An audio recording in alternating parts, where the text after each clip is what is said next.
He's somebody I got to meet years ago. We keep in touch. I'm passionate about his job. He is passionate. That's why he has it. It's George Atallah, who is the Assistant Executive Director of External Affairs for the NFLPA. What's up, man? Good to see you again. So good to see you, man. It's been a while. Glad to be with you. I'm just going to jump in head first here. The Lamar Jackson story, we're all trying to figure it out.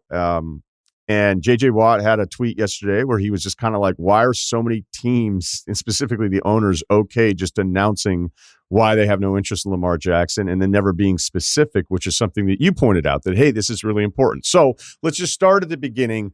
Where are you right now with trying to figure out what's going on with the Lamar Jackson story this offseason? Yeah, we're trying to figure it out as well. And I think we have more questions than answers. We have a lot of questions around why the non-exclusive? Why were the Baltimore Ravens so comfortable placing the non-exclusive tag on an MVP player in his prime at the most important position? I mean, to restate what JJ posted on Twitter, why did teams back away when that tag came in? Why at the league meetings just a few days ago were NFL owners out there literally devaluing the player by saying that he's got an injury record, or whispers around other things that are just demonstrably not true? So right now, Ryan, we just have a lot more questions than we do answers. I think it's our job, obviously, to not just back him up, but if there is another, let's just say, coordinated effort to prevent this young man from getting what he deserves, then it's our job to try to figure that out. Coordinated was a very specific word. It was a different word than maybe the one that starts with the same letter. It's a little bit more damning. I'll just say it then. I mean, is there a fear that collusion is going on? There is a fear. There is a fear, and without diving into the pool that potentially doesn't have water, it is a high bar to climb to try to find out if that's the case. But look, the questions that we have raised, and the questions that the media has raised, and the questions that I've heard you raise, and what raised your eyebrows, are all the things that is our responsibility to stand up, not just for Lamar, but for players that are going to come after him, right? So there's another crop of quarterbacks who are coming after him, who might want to look at what happens with Lamar as a basis for what they get in the marketplace. You're a basketball guy. You know that guaranteed contracts didn't come about until Larry Bird used Moses Malone's contract and said, I want it fully guaranteed, guys. And when Larry did it, then that became the custom and practice in basketball, trickled over into baseball. And we've had fits and starts here in the NFL, but never fully had guaranteed contracts the way that other sports have. Not a result of the CBAs, but a result of the leverage that the players have wanted to use with their agents to get that done. So if Lamar feels like he's valued at that level, which we certainly believe he is, then go for it, man. And we've got your back.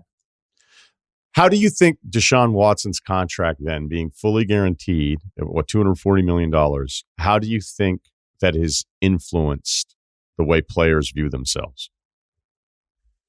I think there's been a trend over the last 5 years, given the combination of teams have to spend money. There's a minimum cash spend in the NFL. There is a resounding feeling amongst players that they now have more leverage than they used to have. I think our agents are getting smarter about, language and contracts and using tools that maybe weren't the case years ago. I think the union has done a better job of making sure information is available both publicly and privately to players and agents to set the market, so to speak. And then, when you have a contract like DeSean, it sort of sets the, holy cow, we should be out trying to get this done too for ourselves. So it's not so much the DeSean thing, which NFL owners love to call, quote unquote, the outlier. It's more of, we're trying to set a trend here that players have leverage, that players have value, and that they should go out and get it. And it's not just at the quarterback position either. So we're pleased to see that. And by the way, teams have to spend the money anyway. So go out and do it.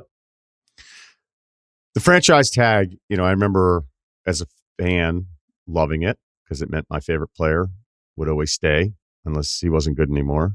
And then I remember hearing media members arguing it's not that big of a deal because if you look at the number of players that actually played under the franchise tag, it's minimal, which is true. But then once I became a little more educated, I was like, that's not the point. It's not the point. And for those that have listened to this podcast, I know you've heard it a million times. I'll just say it one more time. The fact that it exists is a problem.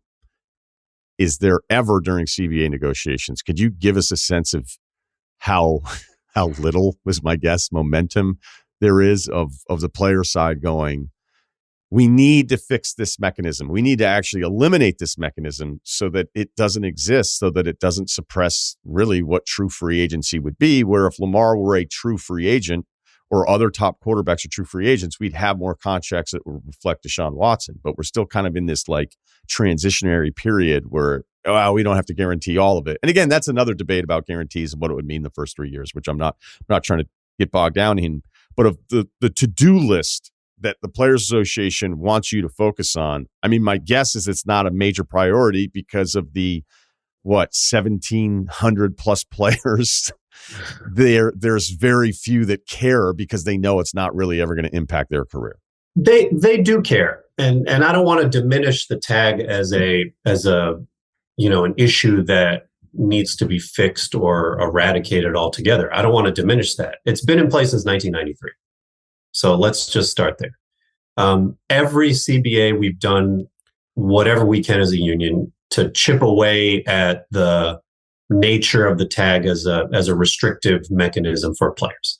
Kirk Cousins famously and effectively used the franchise tag to leverage that into a guaranteed contract, right? So it's not that it's a bad thing or a good thing.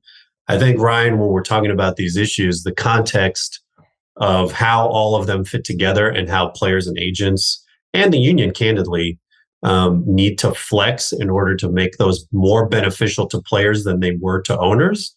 I think that's really the conversation that we're trying to have, which is, look, it's a monumental hill to climb in order to kill it. It just is. And players have to do something, whether it's on an individual level or on a collective level, to get rid of it altogether. And that just needs to, we need to have that discussion. But it's a negotiation. Owners don't want it out. We want it out. It's either what are we willing to give up for it or do to get it out, or what's their willingness to get rid of it or kill it from the CBA. And so far, we've found this sort of in-between space where we've chipped away at it. Same with commissioner discipline, right? You could say the same thing about a number of singular polarizing issues that are on the quote-unquote to-do list, as you put it. Our job is to try to, if we can't get rid of them in one fell swoop, how do we chip away to make it less restrictive for the players?